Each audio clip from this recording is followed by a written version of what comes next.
Good morning, Buffalo, and welcome to the Buffalo Social Club, filmed here inside Hilbert College and produced by our friends at the Herd of Buffalo Network. I'm Kimberly LaRussa, your host, and I'm here with my beautiful co-host, Mary Friona.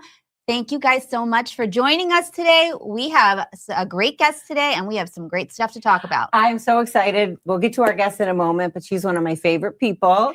And when we decided to do this podcast, she was like first on our list. Yes. Yeah. So that's going to be great. My weekend was like nonstop. You were a happy camper this weekend. I was in a good mood all weekend, Such right? a good mood. I know. And it's carrying over. So Yeah. that's good, except for the game last night, which is like, I'm so bummed. I can't even tell you how bummed I am, but we're not going to talk about that right now. I saw you a lot this weekend. You sure did.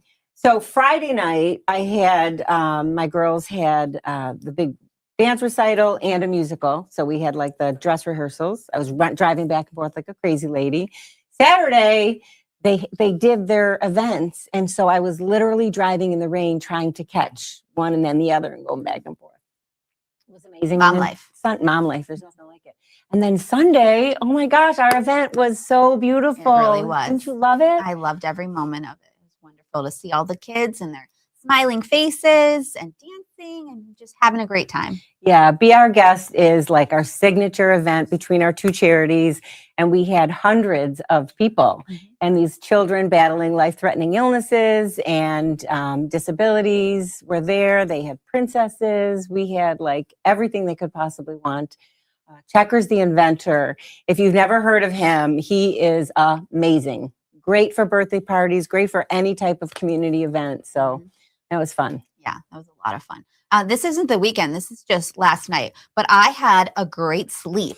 Can I tell you why? Why? Because the air conditioning went on for the first time in Buffalo in my house. And I just felt so good. And I slept so good. And I listened to the air conditioning. And I thought about going in the pool soon. And summer is coming. It is coming. And we've had a long winter. It was a long winter. I agree. Our air has been on for a few days, though. My husband cranks it up. Yeah. I would rather just open the windows and put the fans on. Okay, whatever makes you happy. Well, that would make me happy, but I don't get to do it. He's like, no, we need the air on. Oh, and the kids agree. So I'm outvoted on that.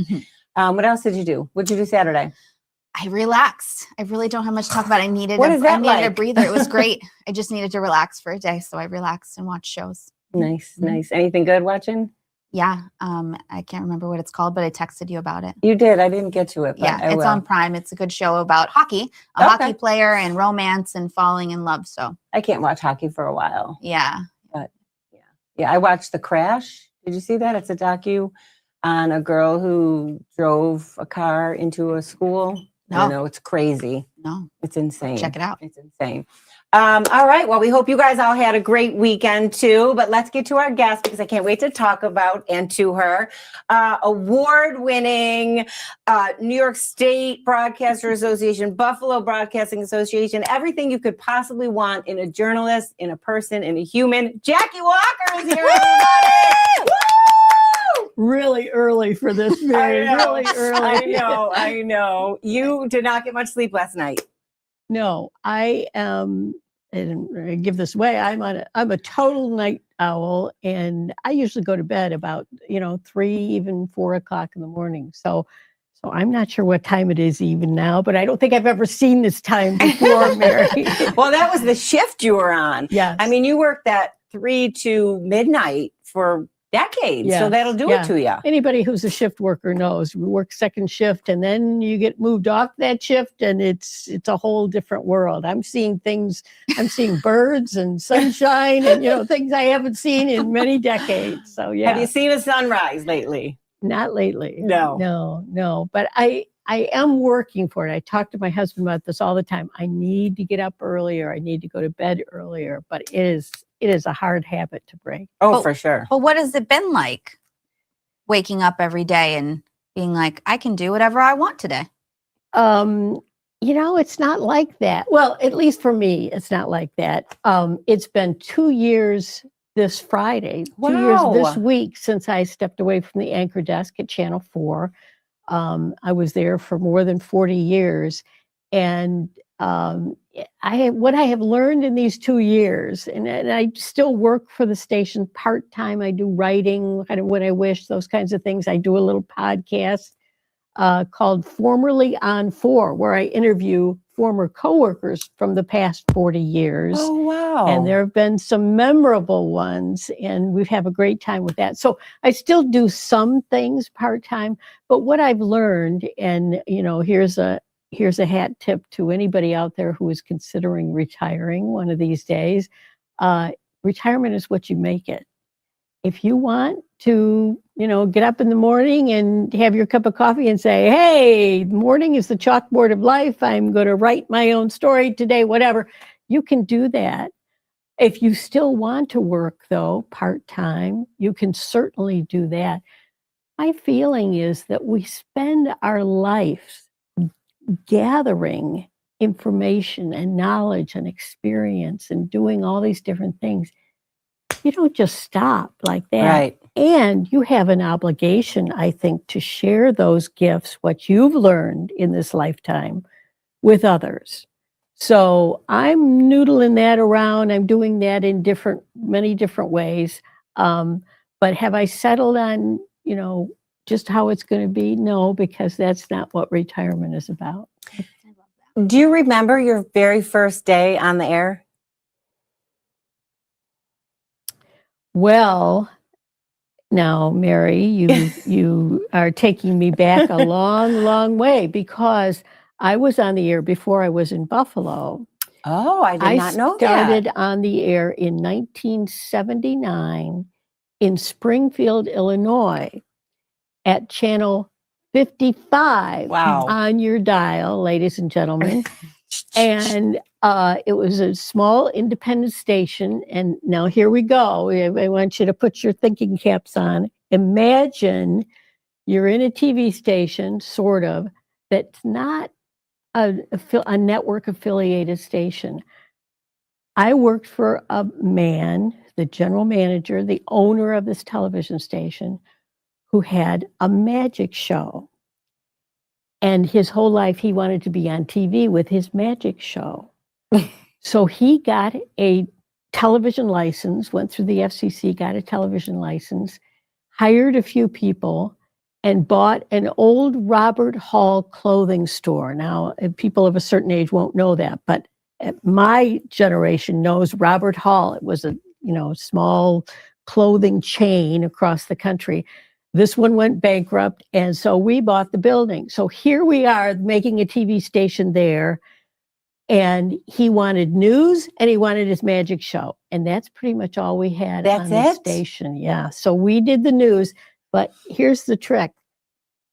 He had to do his magic show in the afternoon, and we had children in the studio to watch his magic show, but we couldn't start the news until we got all those children out of the studio, and then we would start the news. So you asked me about my first newscast. That's what I remember from my first newscast. Get the kids out so we can do the news. Oh, it can be like just harrowing. I remember my first day on the air was actually a live shot.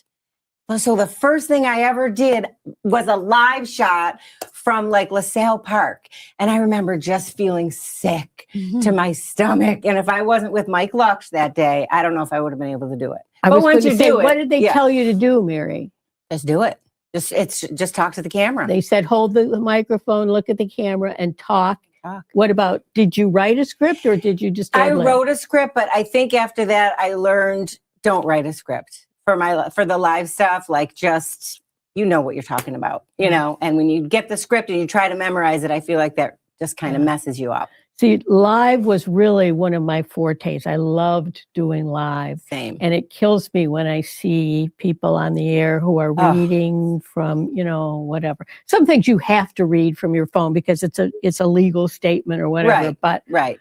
Otherwise, you just talk it. Now, Kimberly, when you first started in TV, and you've done a little bit of that, what were the instructions to you? Oh boy, I don't remember. Were you nervous? Oh, absolutely. Yeah, absolutely. Yeah.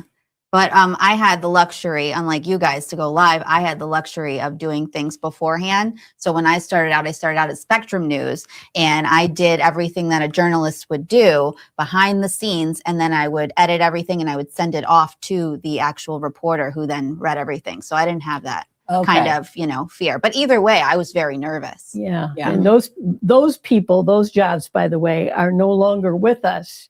To have somebody to write your script for you and then you do it. No, now you really need to do everything. Right? Yeah. It's a lot. It is a lot. But I have to say, and I'm not the only one that feels like this. When you were on, like, you never messed up. Like, you would read like every you were day. watching all the Yes, time. I was. Listen, I would, and my husband agrees, and we talked about it this morning. And he's like, "Are you going to ask her how she never messed up?" And I'm like, "Yeah, I'm going to ask her that." You never ever made a mistake. Jackie's husband, Mike, is here. Do you agree? Never. You never messed up. Jackie's the GOAT. See, you are the GOAT. That's very kind of you to say, but I messed up plenty. There's no question about it. And then after you do something like that, and then all you do is you sit there in your head and go, why did I do that? Why did I say that? I should have said such and such. Yeah. All that happens. happens. All the time. Yeah. Do you have a favorite story that you covered? Like, I know it's so many, but is there something, or maybe not, maybe favorite isn't the right word, just memorable? I have marry so many, and I can say that only because I went through this process 2 years ago this week, where as part of my farewell to the station and anchoring after 40 years, I went through my body of work, and I was really fortunate that in my position that I had so many opportunities to cover so many big events and so many big people and, just experiences that there were for a television reporter during all those years. So I was really lucky. I mean, I flew on and off an aircraft carrier, which was, I think, one of the most memorable assignments I had out in the Pacific Ocean. Oh my gosh. I also flew aboard an F-4 Phantom jet out from the Niagara Falls Air Base, where you have to get trained before you can even get, in the seat there. I have been with so many people. I met Oprah. I sat with her just like this, actually closer than we're sitting, because she took me and she shook me just like this. Why was she shaking you? She was shaking me because I was asking her at that time, and this is going back many years, but she was, her boyfriend was Graham Stedman, and the big buzz was, were they going to get married? Were they going to get married? And so I kept kind of, working it into the conversation there. And she grabbed me and she said, "Jackie, I'm not going to tell you." and it was, and she finally said, she let go of me and she said, "Look at us, Jackie, look at what we've become." And it was great. I mean, she was just like your girlfriend. Yeah. And that was the key to her success, was she made you feel like you knew her forever. Right. And that was, I mean, think of all the years that she was on the air, even to this day. Yeah. She has that quality. That's really something. And I think she was one of my favorite people that I ever talked to. Now, let's flip that. Let's take the opposite side of that warmth and that genuine connection.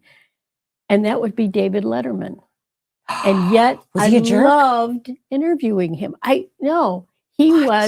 He was what you expected. He was true to form. Okay. And you knew, and in fact, he told me this, that when you have a guest, he had a guest on his show, he wanted you to show up prepared. You need to have what you were going to say, whatever. Don't sit there and just answer yes or no and make him do all the work. That's not what his showbiz, and his was showbiz, is all about. So you come prepared and be ready. And we had a great conversation. We really did, because I came prepared. I was ready. And he'd had a little bit of experience with Buffalo and Niagara Falls and was able to talk about that. So it was, we had a good conversation. In fact, I gave him a T-shirt, and he held it up. He said, "There's so much writing on this T-shirt. Do people in Buffalo have time to read all this?" It turned out to be a really nice conversation. I had to wait a long time for it. My photographer and I, Rich Ursing, we flew down to New York City. We killed time at Rupert's Deli, which was nearby. We were walking outside. People were dressed in hot dog costumes and everything else outside the studio. It was quite a day, and only for those like 3 minutes. But I think we made the most of it. He's a busy fella. Enjoyable, yeah. So you also, you covered Super Bowls. Oh, yes. Crushing. Yes. Heart crushing. Yeah, well, and we've just gone through this with the Sabres, haven't we? I was so familiar watching people be interviewed afterwards. I am, I believe, the only television reporter in this town, television news reporter, not sports, but news reporter, to have covered all 4 Super Bowls. I was sent to represent the fan. What were the activities that were going on? Who were the people you could meet? What was it like to be at the stadium? All those things. I don't know how much time we have. I have so many stories from Super Bowls, but I remember the very first one vividly in Tampa. And Mary, I don't know if you remember the feeling in town, or if you remember the feeling in town. People were so excited that the Bills went to their first Super Bowl, that people got in their cars. They drove down to Tampa. They had no tickets. They had no place to stay, but they were going to be there for this Bills Super Bowl. Yeah, just for the vibe. Yeah, the vibe. And I think you've just seen the vibe with the Sabres here in Buffalo, what the vibe can be like. And at that time, we had all these people, no place to stay, no tickets.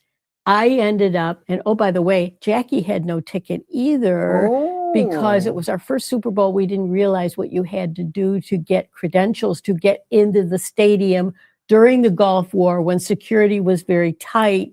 Normally it would have all been taken care of, but in my case, my photographer, Kim Root, female photographer back then, and I ended up watching that first Super Bowl across the street from Tampa Stadium, where they projected the game onto the side of a Sears Roebuck store at a mall that was across the street. I watched it with 300 Bills fans out on the lawn looking at the side of this Sears store. That's where we watched the game. Wow, that is amazing. Isn't that amazing? That is so amazing. Did you ever cry on air? Or become very emotional? Yes. And I think not outwardly sobbing, but sometimes it would get to you, and especially after I became a parent. But 514 here in Buffalo, I mean, the massacre at the Top supermarket, that really got to me. The stories that we heard and the things we had to do, I teared up. But you also are aware, there's cameras on you and you're in charge. You need to keep going. And I think that's kind of been my philosophy of life. Just keep going. Yeah. I can remember twice that I really, I covered a lot of kids with cancer, and that was hard.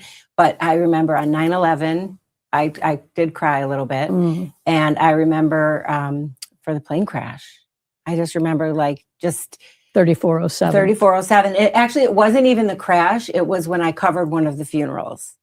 And the widow that I interviewed was so strong and so brave. And I just remember I'm starting to cry, and she's being so strong, and she's the one who lost everything. And I'm like, what is wrong with you, Mary? But it's hard sometimes to keep it in. We're human. That's what part of being a good reporter is, that you're also human. You have to be able to convey the humanity of what happened.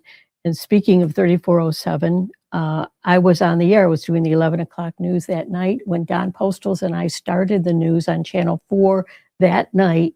We were aware that there had been a plane crash in Clarence. We thought it was a small plane crash.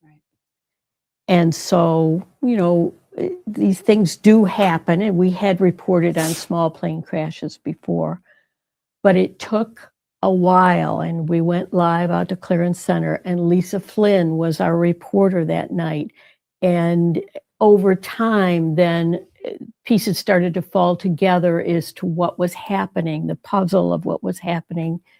And Lisa was the first reporter to get it, and she got it from a state trooper, that it was indeed a passenger plane that had gone down. Now think about that you're there, you're hearing, you're reporting on this, you have in your mind a small plane, Right. you think maybe we've lost one or two people. Then you hear her say passenger plane. Unbelievable. Yeah. So we started the news at 11 o'clock that night. We didn't get off the air until 7 o'clock the next morning. And by over those hours, we learned, who and what we had lost that night. It was horrifying. Yeah, these are the things that we just like kind of keep in the back of our minds always, and always think about that, those people, that time. It's heartbreaking. And we knew Yeah. some of them. Yes, yes. And we knew a lot of the first responders. Yeah. So it was Yeah. very difficult, very difficult. All right. Well, do you want to move on a little bit? Yeah. So we would like to talk about charities now and the charitable things happening in the community. And this is our Little Bit Louder Now segment, sponsored by Celino Plumbing, Heating, Cooling, and Electric. And I would like to talk about this little boy. His name is Augie. And Augie has a heart defect and he needs a new heart. And I met him when he was a baby, and he's 3 years old now. And he had to get brain surgery recently. So Augie has a big scar on his head. So his father got a tattoo on his head of this huge scar that matches Augie identically. And they actually own Augie's, the restaurant. They have great cheeseburgers and milkshakes in Hamburg and Buffalo. So I met them yesterday, and just a remarkable story. I mean, a father's love for his son to do something like that. He said it hurt too. Oh, I bet. Augie has 2 scars, but he just did the one. He said the one is good enough because it hurts really bad to get a tattoo on your head, I guess. So. Oh my goodness. Wow. That was nice. Those are such great stories, Kimberly. I think it's so important that people know, a lot of times you rally the community and they will donate to these causes or whatever. But when we walk away, that family, their life has changed forever. And it's not possible many times to just put it back the way it was. It'll never be the same. So very important to shine light on that situation. And I think for all of us to keep shining it, to keep those people in our thoughts and to help them along the way, because it doesn't end, Well, last time I saw you was at Channel 4, and I had a young teenager on our segment on Channel 4, and he wanted his yearbook signed, and all the kids wouldn't sign his yearbook. They were being mean. So his dad had posted on social media, and so we did a yearbook signing party in his yard where the whole community came to sign his yearbook. But to promote that, to get people to come, I had him on Channel 4, and we actually went backstage, and you signed his yearbook, and you were really so kind to him, and I'll never forget that. And you had some nice words to say to him, and it was really special. Absolutely, yeah, absolutely. We meet so many people along the way. Nobody's life is perfect. Everybody has something going on. My mother-in-law always says, everybody has something. And, we each have a different burden to bear. And I think it's incumbent on us to help in whatever ways we can. Well, what's remarkable is just how generous Western New York is. I mean, you've seen that over time. And you know what? We shouldn't take that for granted, because it's not like this everywhere. Okay. I have lived a couple other places. I don't know if you have or not, but people who come from other places are struck by that. We shouldn't take that for granted, because it's not like this everywhere. Right. I mean, even something like a benefit for a child, with, battling something, like the whole community comes. That doesn't happen in, and there are other areas. That word community, think of that word community and all that stands for, which has unity in it. I think you see it even with what has happened with the Sabres over these. It's almost like it's been there and it was waiting to burst out all these years. That community of we're all one, we're all, fighting the same battle. We all know about the JACQUIE. We all know about Cheektowaga. We all know all these things that are different about Western New York. And it binds us as a community. And this goodness, this generosity that you talk about, and that both of you girls, I mean, you've built your whole lives around generosity. That's what community is all about. That's what makes us special. We learn it from people like you. Mhm. Oh, you don't learn anything from me. Oh, but I can't tell you how much. And I have come to you for advice over the years. I've considered you a mentor. You have given me incredible advice. And what's crazy about that is we were competitors. We were at different stations. yeah, and people don't realize that even though we're at different stations, that we're all, we're all pretty much the same. We all are shooting the same story. We're all talking to each other while we're waiting, all that kind of thing. Good we're all friendships. going to Mother's after election night. Yes, yes. Fun times. All right, we have our lightning round coming up. Oh. Okay, so we're going to ask you questions. So we just need quick answers. Unless you want to take a sec to, explain something, that's fine too. You want to start? Yeah. What's your biggest pet peeve? I'll tell you what my biggest pet peeve is, because I thought about this and I didn't have to think about it. If you're coming up to a stoplight and you're in the left-hand lane and you're going to turn left, get your blinker on so that people don't pull up behind you and think that they're going to go forward. The corner of Elmwood and Sheridan. Now, remember, I drove this for 40 years, and I would come up Elmwood, and there's 2 lanes there, before you hit Sheridan. If you're going to turn left, turn on your blinker. Otherwise, I'm trapped behind you. That's a good one. Yeah, That's a good one. What are you watching right now? I just got done watching one of my favorite shows of all time, The Pit. Oh, yeah. Okay. I have not seen it. I'm not It's a medical squeamish. show, right? Yeah. Mhm. Oh, yeah. It's one of the best TV dramas I've ever seen. But if you're squeamish about blood, you shouldn't watch it because it's an emergency room, an active emergency room. But I loved it, and everything I've read from the medical community says this is the way it is. All right, our next show. All right, your turn. Phone call or text? Text. Same. Go to Buffalo food spot. That's hard. Well, if it's my favorite Buffalo restaurant, it's Amici Oh, on Elmwood. Yeah. Italian, fantastic, wonderful people. okay. Last thing you impulse spot? Probably sunglasses. I'm a sucker for those displays right by the checkout there. Yeah. Well, you only get one set of eyes, so Well, gotta that's keep 'em right. safe. That's right. A song you always crank when you're in the car or anywhere.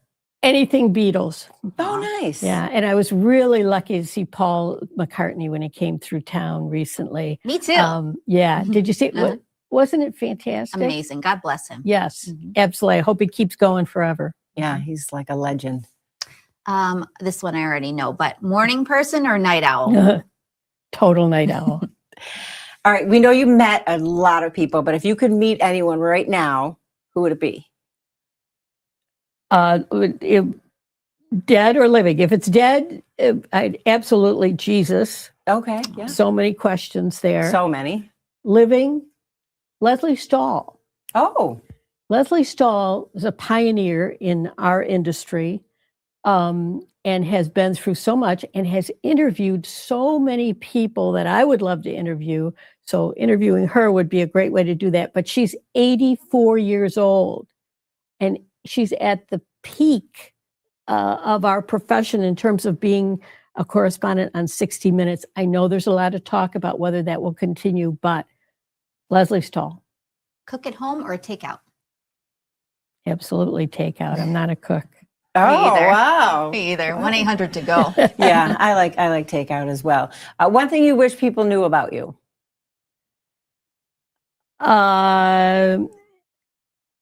I was a paid church organist and paid for half my college education that way Oh, wow. as a church organist. Okay. What would your autobiography be called? My husband thinks it would be called, I thought you'd be taller. Wow, that's funny. Because he's heard so many people say that. And I think that if I were naming it, I would say something like, she tried to do good. She did good. I think you more than tried. She You did it. good. She You did did it. good. Well, same with you girls too. Yeah. Did a lot of people say to you and you, like, you look different in person? Oh, you don't look the same. And I'm like, really? Oh Yeah. no, what they say, Mary, is they say, you look so much better in person. Well, that's a good Oh, one. that's not bad though. Well, wait a minute though. Think about that. That means you look terrible on Like TV. TV I lady. can't believe what you look like in real No. life. And then you want to put the bag over your head. No, you know. listen, they have all of these filters now and apps and stuff and then people press them and they do not look like what they do on social media. So if someone says we're prettier in person, I'd rather that, wouldn't you? Oh, for sure. I know, because when we see a picture of somebody, you'll text me, you'll be like, she'll text me the picture and she'll be like, how many filters did this person use? I never did that. Yes, you No, I definitely didn't. did. Why I did you name the person? No. Okay. Is it someone we know? This one. Making up things. Oh Anyway. my goodness. Oh my goodness. All right. Now we're going to move on to our next segment, sort of what people are talking about, but it's really what we're talking about right now. So this is sponsored by William Matara Law Offices, our good friends over there. So I think it's safe to say that a lot has changed over time with the news. The way it's done, the amount of people, the amount of time you get to write your stories, the trust. I mean, the trust in news has never been lower. I mean, why all this stuff? Why all the changes? Is it all financial? Is it all money? A great deal of it is money. Yeah. Absolutely. And I think we all know the atmosphere in the country has changed in the last 7, 8 years, which has a lot to do with losing that trust. But yeah, so much of it is money, is money based. And, you know, I can't do what I did for 40 years. You couldn't do what you do unless there is that financial support. I mean, real news is not cheap. And so there has to be financial support for it. And so right now, what you have in this country is you have billionaires buying up the sources of news. Now think about that.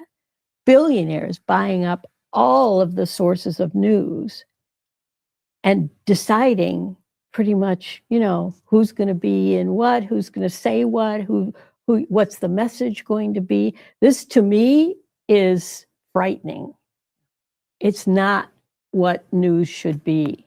Now there's different ways that people are fighting back, but it takes time. I think people need to understand this is a very critical time in news in this country. And I describe it as almost a maelstrom, which is like a whirlpool, that we're all in this maelstrom. We're all, spinning around right now, trying to find our way, trying to do new things like podcasts, like, this kind of thing. We're spinning in there right now. We're churning around and, some are falling away. I don't know what's going to happen when the maelstrom stops. It will eventually, but it's going to be completely different than what we grew up with channels 2, 4, and 7. It already has changed dramatically. We don't know how this occupation, how this craft of journalism is going to shake out. It's going to shake out somehow, but I'm cheering for the good guys. Yeah. I think when I first started in news, we would all sit around and have our meetings. Everybody would bring their ideas to the table. We would decide together what we were going to cover that day. By the time I left, you got there and you got your assignment and you were gone. Mm-hmm. So it wasn't so much a consensus between everybody. Mm-hmm. It was okay, here's what you're doing.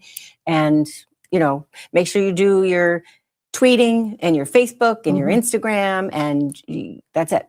We always used to gather together many years ago when the 6 o'clock news was on. We'd all gather in the newsroom and we'd watch 2, 4, 7. We'd watch the competition. What did we do? What did they do? What could we do better? What did they do that we should have done? you sit around afterwards and you talk about all those things afterwards. But you know what, Mary? No time for that anymore. No No. time and no money, because you'd have to pay people to stay after to watch. So things like that, time and money, change everything. Yeah. You know what I just thought? I don't even know why it just popped into my head, but do you remember the Bucky Phillips stuff? Absolutely. Wasn't that crazy? It was fantastic. It was fantastic in terms of a crazy news way. story. Yeah, it was a news story. And yeah, we all remember it. And where's Bucky? All those Do you remember that? people No, would who's wear. Oh, Save Bucky, some people had. People say, but yeah, where's Yeah. Bucky? He was a He escaped from a prison. killer who Yeah. escaped and was, you know, sought after by many local agencies in the rural parts of Western New York. And so we were out there with cameras trying to find Bucky and all that. He was finally caught, and he really Yeah. kept put up law a good enforcement fight? on its toes. But he killed a state trooper. Oh my. During the time. But Yeah, also during it this, came yeah, out afterwards. He was like in the woods and he had his rifle set with the, what do you call the light? You know, when you have a rifle and the light, the sight. the sights or whatever you call that, on the journalists that were all in the, no. yeah. And I can remember the day that we caught him, I was live. It was like at the Pennsylvania border. Yeah. And I was live on the air and there was shots, you could hear shots being fired. And I remember my kids happened to have the news on. My husband was watching it and they were bawling. And my husband called me and they're like, you know, the kids are really having a hard time. Can you talk to them? But I was like, for like 1 second, but I gotta go. But Mommy's fine. Mommy's fine. Yeah. But that whole thing was so crazy. Were you ever out in the field and scared before?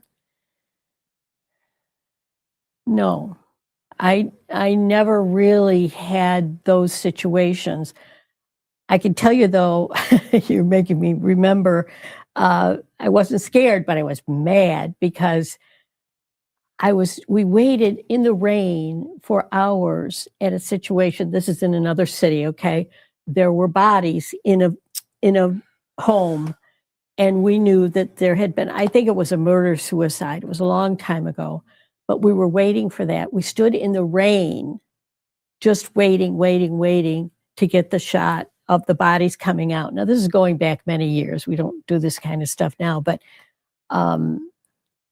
I stood there and watched these bodies coming out. My photographer's right there. I'm like, okay, fine. We're going to get the shot. We're going to get what we need. Then we go back to the station and do the story. It's getting close to news time. I look, and here's my photographer. His cable is dragging on the ground. It's not plugged into his deck that we used back in those days. So he's there, but nothing is recording. Nothing is going into the recorder. So there we are, 2 hours in the rain. With everybody nothing. else had the story. We had nothing. So You had to describe it yeah. at that point. And I don't mean that to sound callous at all about the fact that there were people who died, but you know, you have a job to do. Everything was about, I mean, I was a TV reporter. Everything was about the video. Right. We had no video. So that happened to me one time with Mayor Brown at the time. And I always like him because he hooked me up because I interviewed him for like good 20 minutes and didn't press record. And then I had to turn around and say, Mayor Brown, I'm so sorry. I'm new to this job and I forgot to hit record. And he did the whole interview again. God bless him. Oh my God. He was good that way. He was. We've all had those situations. Yeah. It was so nice having you here. Is this it? I know. We could talk to you forever. We could. Come on. I have a lot more story. No, I appreciate that. I appreciate the time. We learned so much about you though. And one thing we didn't tell, did you know that you used to be the queen of selfies? Do you remember that? Like back in the day, you would like, even when we were doing the Make-A-Wish, Gala? no, not the gala, the telethon. And we were there together with the kids and you just kept taking all the pictures. I'm like, you are like the selfie queen. I take a lot of pictures. I don't take a lot of selfies because my arms aren't long enough. The key to a good selfie is get with somebody who's got long arms. I also have short arms. Yeah, same thing. But I do love to take pictures. Absolutely. Yeah. Well, we are so glad you were here. Did you have fun? A lot of fun. Yeah. I'm just getting rolling now. I'm waking up. Now you're awake. See how that now I'm works? waking up. We'll just have to have Jackie back. That's all. Yeah. You girls keep doing the good stuff that you're doing. I Thank mean, you. I am a big believer in what are we here for? We're all here to make the place, make the earth better than we found it. And you're doing that. You do that every day. And it is not easy, I will say, because I'm constantly surprised sometimes by people who are not doing good. But you make an impression. Thank you so much. Thank you so much. So that was a great final thought. But do you have another final thought that you want to share with our audience? Oh, Or was that it? okay. That's That my was a good final one. thought. My final thought is very much like what Josh Allen said: be good, do good, God bless. Make an impression in this world and make it a good one. Oh, I love that. I love that. I just, what she said is exactly how I feel. We should all use our gifts to help others. But I do think that you should enjoy your retirement too. So I know I asked her, I'm like, because I wanted to live vicariously through her in that moment. Like, what would I do if I didn't have to work? But I would still be doing what I do. You too, would. because You once absolutely would. yeah, because once you love what you do, you're passionate about it, it never leaves you. So you would keep doing it. But I also want to hear some more stories about you being on the beach and enjoying life too. Yeah. And next time we'll have to get more of the tea, like the behind the scenes, like we know you have tea. Yeah. We know you have some. I have tea, but some of it cannot be spilled until the people I'm spilling it about pass away. So that could be a long time. Yeah, well, we'll wait for that. That's okay. My final thought actually goes back to the Sabres game, because I've seen a lot of horrible, horrible things being said from like Montreal fans and from Sabres fans. Like, it's really important to win with grace. We teach our kids that. Go shake their hands, tell them Sure. good game. But it's also important to lose with grace, we teach our kids to lose with grace. Go shake the hands, good game, good game. But winning with grace is important too. So if you win, don't belittle the other side. Don't say, oh, well, too bad, you're cursed. It's all about, learning and improving and doing better the next time, and still always rallying around your team no matter what. I think as sports fans in Buffalo, we've learned how to lose with grace. So, Oh, gosh, it's so hard it sometimes, but you have to. It can be a good lesson for others. Exactly. So that's all I got today. I like it. I like it too. Well, I enjoyed this very much. I could talk with you for 5 more hours. I really could. I know. It goes by quick. Like, it's like it gets close to an hour, but it feels like 5 minutes by the time we're done, because we're enjoying our conversation so much. Yes. And we hope all of you folks out there enjoyed as much as we did. We are so grateful to everybody that continues to support this little program that we decided to start a few months ago. So thank you so much. We hope you have an amazing day. We're still on the Sabres bandwagon. We can't wait for Bill's season to start. But for now, have a great day, and we will see you next Tuesday.